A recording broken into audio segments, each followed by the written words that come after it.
d'Énergie Jeune, elle commence effectivement en 2009-2010.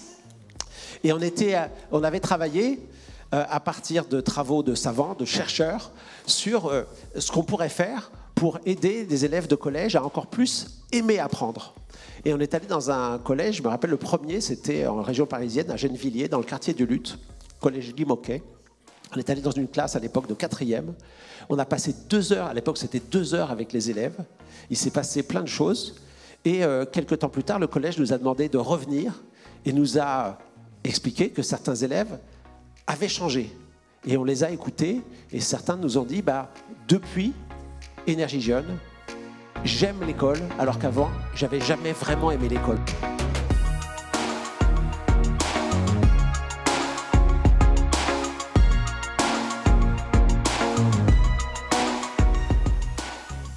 Si on y arrive, sachez que le 125 575 classes serait le nombre de bénéficiaires le plus élevé que l'association n'ait jamais eu. Donc nous serions en passe de battre un record. Donc j'espère qu'on va tous pouvoir atteindre ce record tous ensemble. Et on peut s'encourager et s'applaudir dès maintenant.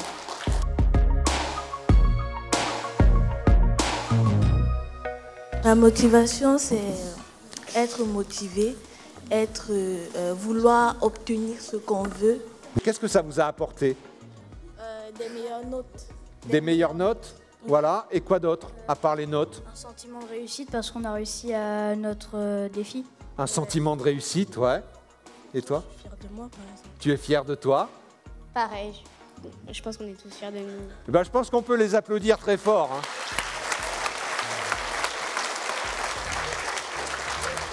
On tient le même discours que vous, sauf qu'avoir des intervenants extérieurs qui confirment nos propos et qui apportent une autre façon de le dire, pour nous c'est important et c'est évident qu'on va tous dans le même sens, on a les mêmes ambitions pour nos élèves.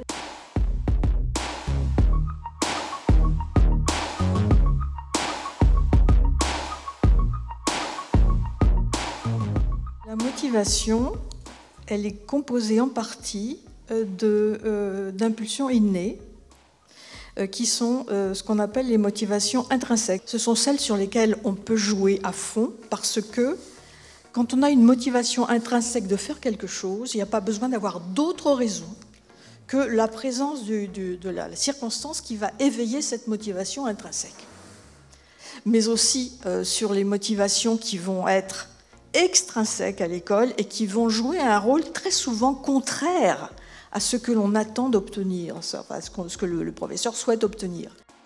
Il y a plein d'éléments qui vont influencer le fait qu'on a un mindset fixe ou un mindset malléable, notamment le type d'encouragement qu'on va nous donner. Est-ce que c'est orienté sur le fait qu'on soit bien concentré ou est-ce que c'est orienté sur les performances? Ça peut être aussi le type de feedback qu'on va nous donner, justement. Est-ce qu'on va essayer de nous réconforter en nous disant « c'est pas grave si t'es pas très bon en mathématiques, t'es bon dans d'autres matières » ou est-ce qu'on va nous orienter sur une stratégie pour s'améliorer? Donc tout ça, ça va avoir un impact. La note, elle incite à la comparaison.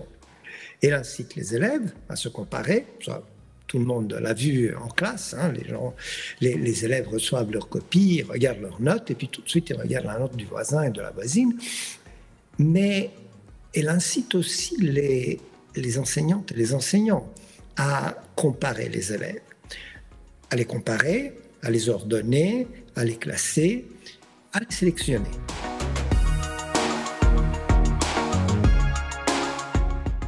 Finalement, c'est une formule qui me paraît extrêmement intéressante. Alors, non seulement en tant que responsable de la Fondation, mais en tant que directeur des ressources humaines, parce que finalement, c'est triplement gagnant. Bien sûr, c'est gagnant pour l'association qui reçoit cette personne, mais c'est gagnant pour la personne elle-même. On considère que devenir mentor d'un jeune au sein d'une association partenaire, ça fait partie des engagements salariés aussi sur lesquels finalement on pense que les compétences de nos salariés elles-mêmes vont se développer.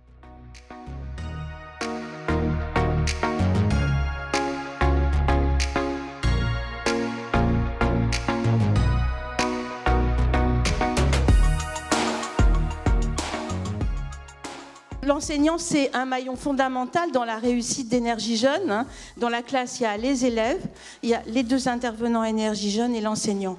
Ce qui est très important pour nous de travailler avec Énergie Jeune, c'est l'accrochage scolaire.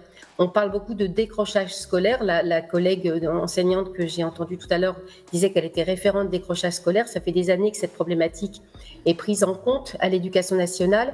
Et depuis quelques années, on utilise le terme d'accrochage parce qu'on se dit que finalement, si on arrive à accrocher les élèves en amont, eh ben, c'est toujours plus facile de les inciter à prendre l'enseignement qui leur est posé à bras-le-corps plutôt que de l'essayer de les récupérer quand ils ont vraiment décroché. Donc, Énergie Jeune, elle s'inscrit complètement dans cet axe-là.